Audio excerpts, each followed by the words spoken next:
తాకట్లో ఉన్న మీ బంగారాన్ని విడిపించి ఆ రోజు ఆన్లైన్ రేటుకి కొంటాం. Sharma gold company. రాశి ఫలాల గురించి ఒక్కసారి నాకు వివరిస్తారా మీరు? మొట్టమొదటిగా ఏ రాశి గురించి చెప్తారు? తప్పకుండా. ఇప్పుడు ఇది మనకు వచ్చేది 2025 ఆంగ్ల సంవత్సరాది. ఓకే. అంటే కొంతమంది విమర్శించారు 24 కదా, 24 25 అదే 25 ఆంగ్ల సంవత్సరాది. అంటే మనం ఇంగ్లీష్ క్యాలెండర్ అంటే 25లో వచ్చేది 25 ఆంగ్ల 25 కదా, జనవరి 1 25. ఓకే. జనరల్ గా మనము అంటే మరి మీరు ఉగాది నుండి ఎందుకు చెప్పట్లేదు అంటే చాలా మంది ఉగాది వరకు కూడా ఆగట్లేదు, జనవరి 1 కూడా ఆగట్లేదు, డిసెంబర్ నుండి నవంబర్ నుండి అడుగుతా ఉన్నారు అందరూ. ఓకే. ఇప్పుడు క్లయింటెల్ నన్ను అడిగేవాళ్ళు ఏంటంటే గురూజీ ఇప్పుడే చెప్పేసేయండి మాకు, మేము జాగ్రత్తలు తీసుకుంటామని చెప్పి అడుగుతా ఉన్నారు. సో అందుకనే 2025 సంవత్సరం ఆంగ్ల సంవత్సరాది అంటే జనవరి 1 నుండి ఎలా ఉండబోతుంది అనేది మనం ఒకసారి చూసుకుంటే, అన్నిటికంటే ముఖ్యంగా ఈ వచ్చేటువంటి సంవత్సరం పేరు శ్రీ విశ్వావసునామ సంవత్సరము. విశ్వావసునామ సంవత్సరము. సో రాబోయేటువంటి ఎందుకు గురుగారు అది వస్తుంది పేరు 60 సంవత్సరాల్లో ప్రతి సంవత్సరం ఒక్కొక్క పేరు వస్తుంటది. పేరుతో ఏం స్పెషాలిటీ లేదు. క్రోధినామ సంవత్సరం అనే నెగిటివ్ అట్లా ఏం లేదు. సంవత్సరాల్లో దీని పేరు విశ్వావసునామ సంవత్సరం. సో ఈ సంవత్సరానికి అధిపతి రాజు కాబట్టి, రవి కాబట్టి రాజు. సో రవి మనకు కమాండ్ చేస్తూ ఉన్నాడు కాబట్టి ఈ సంవత్సరం అతి ముఖ్యమైన విషయం ఏంటంటే రాజకీయంగా దేశవ్యాప్తంగా రాష్ట్రాల వ్యాప్తంగా పెను సంచలనాలు నమోదవ్వడము ఈ సంవత్సరం 2025 సంవత్సరం లక్షణాలు. ఎందుకంటే రాజుల మధ్యన రాష్ట్రాల మధ్యన గొడవలు, మరీ ముఖ్యంగా కొంతమంది ప్రముఖ రాజకీయ నాయకులకు మృత్యుగండము, అలాగే అన్ని రంగాలలోకి సెలబ్రిటీలు, సినిమా ఇండస్ట్రీ, రాజకీయము, బిజినెస్, ఎనీ ఇండస్ట్రీ, యువకులు, మరి ముఖ్యంగా మగవాళ్ళు యువకులు 40 సంవత్సరాల వయసులోపు ఉండే వాళ్లకు కార్డియాక్ అరెస్ట్లు అనేటివి ఈ సంవత్సరం అతి ముఖ్యమైన విషయం. ఎందుకంటే ఆల్రెడీ మనం చూస్తున్నాం ఇప్పటికే, కానీ వాటి తీవ్రత పెరిగే అవకాశం ఉంది. కారణం ఏంటంటే రవి కమాండ్ చేస్తూ ఉన్నాడు కాబట్టి. రవి అంటే చర్మము, హార్ట్, కళ్ళు, ఎముకలు. సో కరోనా లాంటి అంత పెద్దది కాకపోయినా ఒక సమస్య, ఒక వైరస్ మళ్ళీ ప్రపంచాన్ని బాధించే అవకాశం ఉంది. అది మరీ ముఖ్యంగా చర్మం మీద దాడి చేసే అవకాశం ఉంది. అంటే చర్మానికి సంబంధించినటువంటి ఒక సమస్యల బారిన పడి ఈ సంవత్సరము జనాలు వైరస్ బారిన పడే అవకాశం ఉంది మరీ ముఖ్యంగా. అలాగే ఇప్పుడు ఇంచుమించు 40 సంవత్సరాల లోపు యువకులకు కార్డియాక్ అరెస్ట్ అనేటువంటివి జరిగే అవకాశాలు కనిపిస్తూ ఉన్నాయి. అలాగే ఈ సంవత్సరం గుండెపోటు వల్ల మరణాల సంఖ్య చాలా ఎక్కువ. ఇదంతా 2025 జనవరి నుంచి ఎగ్జాక్ట్లీ. అలాగే ఈ సంవత్సరము ఎండల తీవ్రత చాలా ఎక్కువ, విపరీతమైనటువంటి ఎండలు ఉండే అవకాశం ఉంది. అలాగే ఈ సంవత్సరాలు ప్రపంచవ్యాప్తంగా అగ్నిపర్వతాల పేలుడు అనేటువంటిది ఈ సంవత్సరం గమనించాల్సినటువంటి విషయం. అలాగే ఈ సంవత్సరం మంచు పర్వతాలు కరగడం వల్ల వాతావరణంలో మార్పులు గమనించాల్సి ఉంటుంది ఈ సంవత్సరం. అలాగే అమెరికా దేశానికి విపరీతమైనటువంటి గాలి తుఫానులు, వరదలు ఈ సంవత్సరం కనిపిస్తూ ఉన్నాయి. అలాగే 1-2 దేశాల మధ్యన యుద్ధ వాతావరణం ఖచ్చితంగా ఉండి తీరుతుంది, లేదా యుద్ధం జరుగుతున్నాయి కదా, అది ఇంకా పెరుగుతుంది. ఇప్పుడు ఉన్నదానికంటే తీవ్రత పెరుగుతుంది అనేది. అలాగే మనకు 2025 సంవత్సరంలో సెప్టెంబర్ 7వ తేదీ 2025 సంవత్సరం ఆదివారం రాహుగ్రస్త సంపూర్ణ చంద్రగ్రహణం ఏర్పడుతుంది. ఇది కుంభరాశికి వ్యతిరేకమైన ఫలితాలు ఇస్తుంది. అలాగే వచ్చే సంవత్సరం అంటే 2025 సంవత్సరంలో మే 9వ తేదీ నుండి సరస్వతి నదికి పుష్కరాలు అనేటువంటివి ఏర్పడతా ఉన్నాయి. ఈ సంవత్సరము రాజకీయ నాయకులకు సంబంధించి మరీ ముఖ్యంగా ఇందాక మనం మాట్లాడుకున్నట్టుగా పవన్ కళ్యాణ్ గారికి ఏలినాటి శని వెళ్ళిపోతుంది. అలాగే లోకేష్ గారి జాతకరీత్యా, పవన్ కళ్యాణ్ గారి జాతకరీత్యా విపరీత రాజయోగం అనేటువంటిది కనిపిస్తూ ఉంది. జగన్మోహన్ రెడ్డి గారికి లేదా రాజయోగం వల్ల? ఇప్పుడు లేదు, ఈ సంవత్సరం లేదు. అంటే 2025 సంవత్సరంలో లేదు. 29 కన్నా ఉందా? అది మన తర్వాత మాట్లాడుకుంటాం. ఓకే. 25లో మాత్రము నేను అనేది ఏంటంటే ఇప్పుడున్న స్థాయి కంటే వీళ్ళిద్దరికి ఇంకా పై స్థాయికి వెళ్లే అవకాశం ఉంది, లోకేష్ బాబు గానీ పవన్ కళ్యాణ్ గారు కానీ. అదే నాకు అర్థం కావడం, వాళ్ళిద్దరు మంత్రులే, నాకు అర్థం కాదు. ఇప్పుడు ఉన్నటువంటి పదవుల కంటే కూడా గొప్ప పదవులను వీరు పొందేటువంటి అవకాశాలు కనిపిస్తున్నాయి. రాజ్యసభ తీసుకుని కేంద్రానికి వెళ్తారా? కేంద్ర మంత్రులు వెళ్తారా? కేంద్ర మంత్రులు వెళ్తారా? పెద్దదే కదా, కేంద్ర మంత్రి అనేది పెద్దది కదా. సో అది ప్రభాస్ గారి జాతకంలో చాలా అనుకూలమైనటువంటి ఫలితాలు, శుభవార్తలు వినేటువంటి అవకాశాలు కనిపిస్తా ఉన్నాయి. వివాహం అవుతుందా చెప్పలేము, ఎందుకంటే తులారాశి కాబట్టి వివాహం కావచ్చు. సో ఫ్యాన్స్ కి ఇది పండగనే, పెద్ద పండగనే. ఓకే. సో ఇది ఓవరాల్ గా ఇంకా బేసిక్ డీటెయిల్స్, అంటే ఓవరాల్ 2025లో ఎలా ఉంటుంది. సో ఇప్పుడు మనం రాశుల గురించి కనుక తీసుకున్నట్లయితే ఎలా ఉంది, రెమెడీస్ ఏంటి?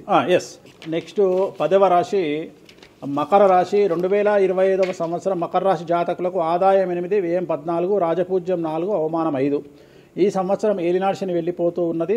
గత 8 సంవత్సరాల నుండి మీరు పడుతున్నటువంటి కష్టాలకు విముక్తి ఈ సంవత్సరం కలగనుంది. విపరీతమైనటువంటి అనుకూలతలు, విపరీత రాజయోగాలు, ఉద్యోగస్తులకు, విద్యార్థులకు పూర్తి స్థాయి అనుకూలతలు, విదేశీ యానము, విదేశీ పెట్టుబడులకు అనుకూలతలు, మరీ ముఖ్యంగా రాజకీయ నాయకులకు విశేషించి అనుకూలతలు. ఈ రాశిలో ఉండే రాజకీయ నాయకులకు అనుకోకుండా పదవీ లాభం సూచనలు గోచరిస్తూ ఉన్నాయి.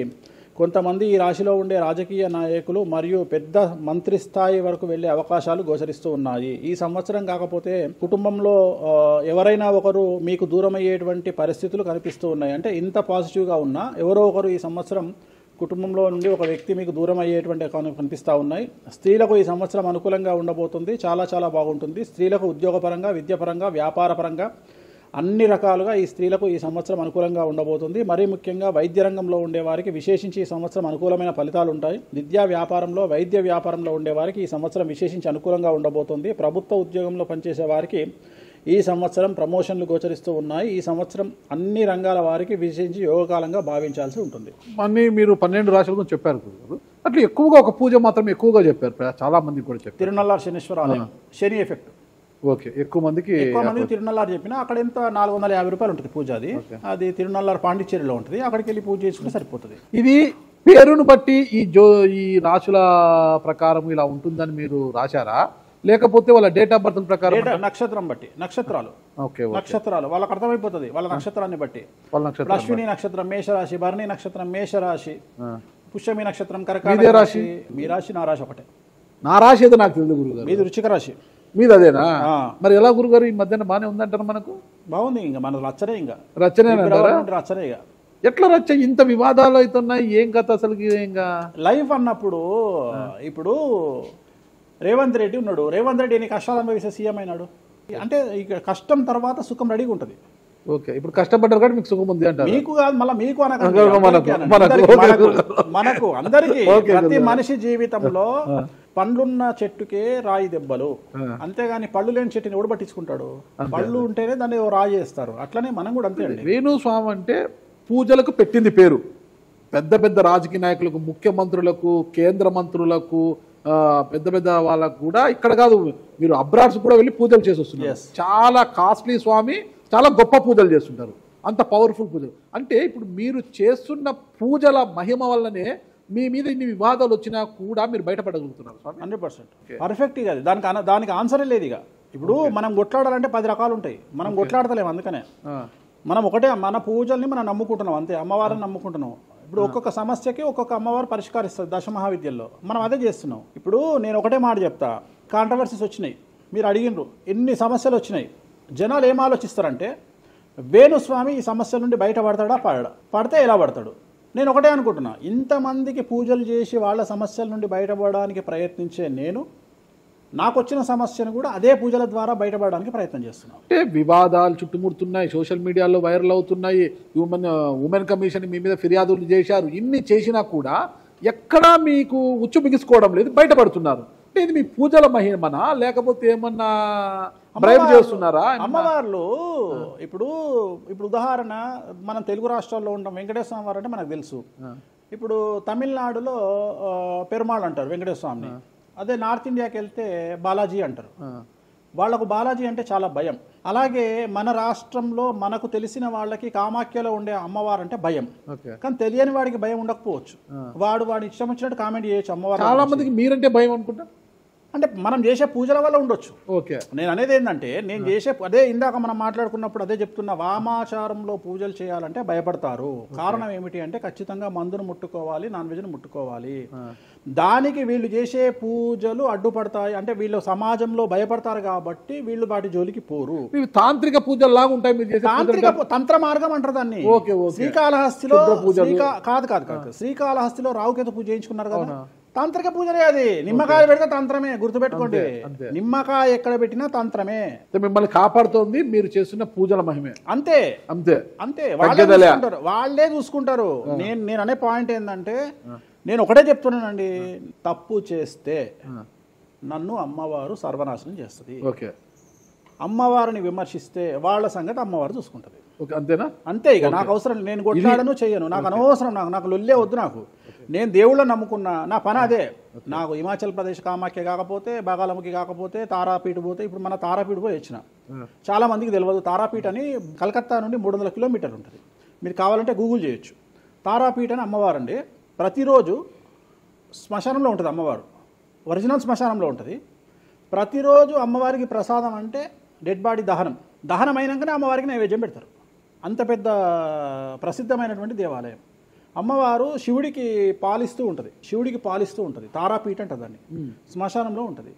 ఆమె జనరల్గా ఎవరైనా సరే ఎందుకు పూజ చేస్తారు ఆమె అంటే, జీవితంలో మనం వెళ్తూ ఉన్న సందర్భంలో సడన్గా స్టక్ అయినామనుకోండి, బౌన్స్ బ్యాక్ అవ్వడానికి పనిచేస్తుంది. అంటే ఉదాహరణ, ఒక ముఖ్యమంత్రి స్థాయి వ్యక్తి ఓడిపోయినప్పుడు, ఒక మంత్రి పోయినప్పుడు, ఒక ఐఏఎస్ సడన్గా తన జాబ్లో డిస్టర్బెన్స్ వచ్చినప్పుడు, ఐపీఎస్ డిస్టర్బెన్స్ వచ్చినప్పుడు ఈ పూజ కనుక అమ్మవారిని దర్శించుకుంటే ఒక్కసారి మళ్ళీ వాళ్ళు బౌన్స్ బ్యాక్ అవుతారు. అంటే బిగ్ బ్యాంగ్ థియరీ అనేది అక్కడ పనిచేస్తుంది. మనం మళ్ళీ ఒక్కసారి బౌన్స్ బ్యాక్ అయ్యి ముందుకు దూకడానికి అమ్మవారు పనిచేస్తుంది. నేను సజెస్ట్ చేస్తుంటాను చాలామందికి, వ్యాపారంలో స్టక్ అయినప్పుడు, లేకపోతే ఉద్యోగంలో స్టక్ అయినప్పుడు, అట్లా స్టక్ అయినప్పుడు అయితే మీ తారాపీఠ వెళ్ళి దర్శనం చేయించుకోండి. అక్కడ దర్శనమే, పూజలు ఉండవు, జస్ట్ దర్శనమే. అమ్మవారికి పోయి దండం పెట్టుకొని వస్తే చాలు, ఒక్కసారి మళ్ళీ వాళ్ళు బౌన్స్ బ్యాక్ అవుతారు. ఒకటే ఒక పాయింట్కి నాకు ఆన్సర్ చెప్పి ముగించేసా, చాలా కాలాతీతమైంది. చివరికి ఇరికిస్తున్నారా ఇది? లేదు ఏం లేదు. ఇప్పుడు ఏపీలో అంటే గత ప్రభుత్వ హయాంలో, వైసీపీ హయాంలో వీళ్ళ మీద కేసులు పెట్టారు. ఇప్పుడు వీళ్ళ అధికారం వీళ్ళ మీద కేసులు పెడుతున్నారు కదా. ఈ కేసుల పరంపర ఇలా కొనసాగి జగన్మోహన్ రెడ్డి గారు జైలుకి వెళ్ళే అవకాశం ఉంది. వచ్చే సంవత్సరం మే 9వ తేదీ వరకు అవకాశం ఉంది, దాటితే లేదు. ఇది ఓవరాల్గా వేణుస్వామి గారు ఇచ్చారు. మీకు ఏదైనా అనుమానాలు ఉన్నా డైరెక్ట్గా వేణుస్వామి గారికి ఫోన్ చేయండి, మీ అనుమానాలను నివృత్తి చేసుకోండి. థ్యాంక్ యూ గురుగారు, నమస్తే. ఓకే, ఓం నమో వెంకటేశాయ.